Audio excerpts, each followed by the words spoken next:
po vakar konferencijos moters pinigai filmavimo, tai toks biški užtinės, tai žodžiu, ne apie tai. Šiandien buvo labai fainas penktadieninis dirbtinio intelekto bendruomenės susitikimas ir vėl eilinį kartą, Martynai, subūrė wow žmonės, pats esi wow ir vat ką noriu pasidalinti, išsinešiau žinutę, nes kas seka, tai greičiausiai jau girdėjo vieną ausim, kad mano vienas iš tokių pagrindinių tikslų šiais metais susikurtų sistemą, kad automatizuoti 97% bent jau marketingo procesų vat savo versluose. Bet šalia gimė tai bedarant dar didesnis tikslas, čia irgi toks gaunas apetitas auga bevalgant, tai mano dabar didžiausias toks kaip ir troškimas yra, ir va šiandien Martynas labai fainai taip kaip ir apibendrino, ką mėginau pasidalinti, ir va kaip skamba. Net neabejoju, kad ateis laikas, kai tie asmeniniai agentai, tie va asmeniniai, kaip čia vadinkim, LLM-ai, asmeniniai tie asistentai, kurie gyvens ten telefone, kompiuteryje. Jau dabar va Samsungas, ten kiti telefonų gamintojai jau dėgėsi tuos AI-us į telefonus. Tai reiškia tik laiko klausimas, kada jie pasidarys ant tiek protingi, kad galės naudotis tais duomenim, kurie yra, ir paskui vieni tarp kitų bendrauti, ir pavyzdžiui, ten kalendorius, ten galbūt emailus, galbūt kažkokias bazinės žinutės atsakinėti. Aš jau to net nebejoju. Čia tik, kadangi tai yra informacijos valdymas, pagrindinė užduotis bus, kaip kad tas agentas būtų tokia kaip skaitmeninė žmogaus versija. Ir aš ką dabar supratau, ką aš darausi, tai aš visų pirma, aš kuriuosi skaitmeninę savęs versiją, tai reiškia, kad kaip aš priimu sprendimus, kokius priimu vertinimus, kokius kuriuos įrankius, kaip aš bendrauju, su kuo bendrauju, tiek laiškais, tiek su tais pačiais žmonėm, ten per messengerius, ten su tais pačiais agentais, va tos įrankius kuriant. Ir va, tai mano tas asmeninis asistentas, asmeninis patarėjas, taip pat ir verslo asistentas ir patarėjas, tai yra tai, ką aš dabar kuriuosi, ir vat ieškau ir įrankių, ir būdų, ir vat suku galvą, vat po truputį, kaip jam duoti duomenų, kad su tais duomenim, kai aš ateisiu pas jį su klausimu, prašymu vat išspręst, kad jisai priminėtų nebe šiaip kažkieno sugalvota, nes pavyzdžiui, kai būna vat, apmokina robotus, apmokina tuos vat, GPT, ne? Tai apmokina, jeigu ten pavyzdžiui naudojantis ar Gemini, tai reiškia Google'as apmokino, davė krūvą duomenų ir pagal tuos duomenis priminėja sprendimus. Lygiai taip pat, jeigu apmokina pavyzdžiui tas pas Claude arba ChatGPT ar kažkas, tai jie vis tik yra, iš kur jie protingi, jie iš kažkur turi duomenų, tai tuos duomenis kūrėjai sumaitino, vadinkim taip, ir vadovaujantis su tais neuroniniais, tai tom vadinkim smegenim, tai spėliojimais, jisai vat priminėja sprendimus, daro dalykus. Ir dabar, vat, ko aš asmeniškai siekiu, kad su tais duomenim, kuriuos pasiims iš mano telefono, iš mano kompiuterio ir dar idealiu atveju perpras mano elgesio modelius, tai vat taps ta skaitmeninė versija, kuri veiktų kaip pagalbinis įrankis ir ką man to reikia, o reikia tam, kad, kaip pavyzdžiui, aš priminėjau sprendimą arba, pavyzdžiui, naudotis įrankiu ar ne. Ir kad jisai vat, elgtųs taip, kaip aš pasielgčiau. Atitinkamai, aš kaip žmogus irgi tikiu, kad aš galėsiu tobulėti, bet pats principas, kad vat, su to įrankio pagalba, kuriantis sekančius verslus, kuriantis sekančius santykius, pavyzdžiui, su žmonėm, ar ten verslo partneris, pavyzdžiui, šiandien labai Martynas fainiai pasidalino, kad jisai, pavyzdžiui, gauna laišką, va čia irgi tokia vat, žinutė, gauna laišką, ir jisai turi jau, kadangi nemažai, kaip vat įsivardino, bendravęs su investuotojais darant startupus ir matydamas, kad investuotojai būna ir tų skamerių, ir realių, kaip sakykim, vertų dėmesio žmonių paklausimų, ir kad susitikti kitą kartą net gali žmogus per pusę pasaulio perskristi, ten būt, vadinkim, sukčium. Ir vat jisai turi išsigryninęs, vat kaip suprantau, struktūrą, dėsningumus, kaip iš laiškų identifikuoti, ar tai yra vertas dėmesio, tas vat žmogus, tas vat paklausimas, ar tai yra eilinis spamas, kamas, kur geriau vat išmest. Ir gaunasi, kad jisai savo laiškus jau gali perduoti mašinai, kuri vadovaudamėsi jo praeitim, jo tom taisyklėm, priimtų sprendimą, ar ten toliau atsakyti, ar kažkaip priimtų už rimtą reikalą ir toliau. Tai va čia yra jau užuomazgos, kas jau vyksta, tik tais dar vat nėra tokio vat centralizuoto vat savęs skaitmenizavimo.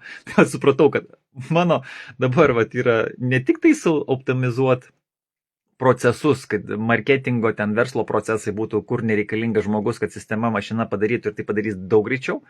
Ir dėl kokybės tai čia jau kita tema, apmokinimo klausimas, bet pavyzdžiui, kad padėtų priimti sprendimus, ar pavyzdžiui, mes diegiam šitą įrankį ar ne, kaip jis tai padės bendram paveikslui, tai iš kur jisai žino bendrą paveikslą, jeigu jisai nežino pagal kokius kriterijus aš priimu sprendimus, kokia yra vizija, tai visą šitą turi išmokti. Ir iš kur išmoks? Tai vėlgi iš duomenų, kurie sėdės tam pačiam kompiuterį telefone, tai vėlgi ta pati skaitmeninė versija.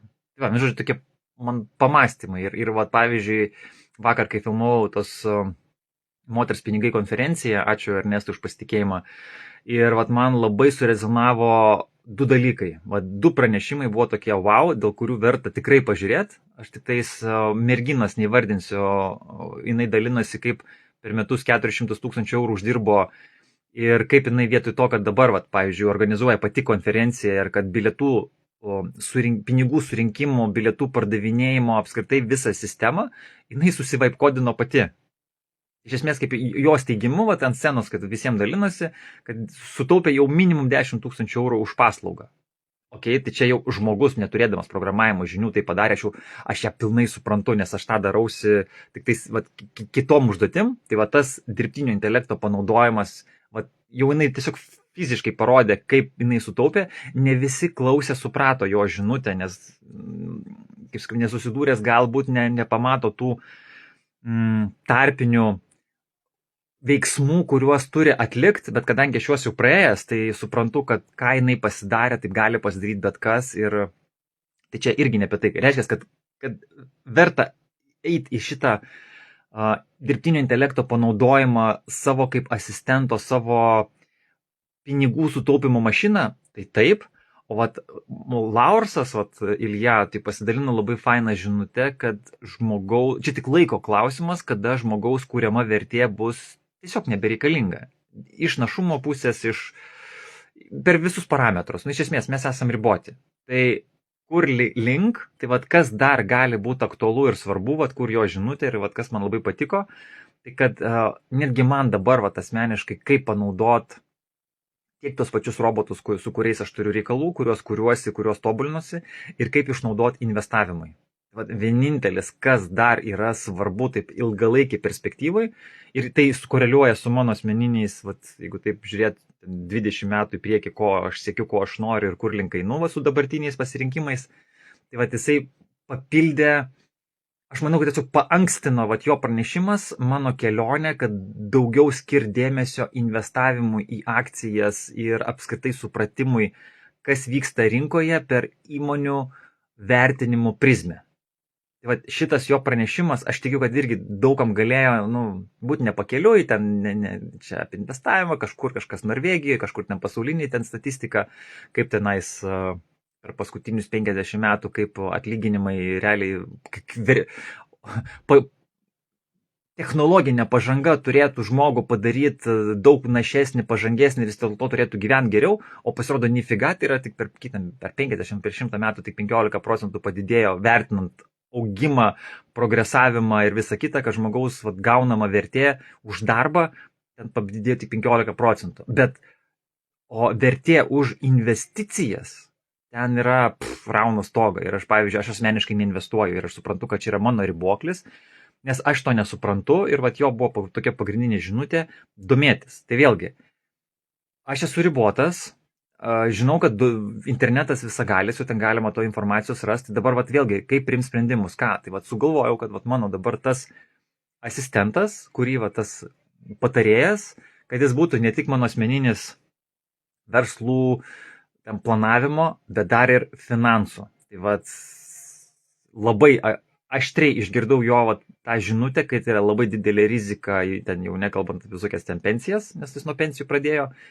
Liktais, jo.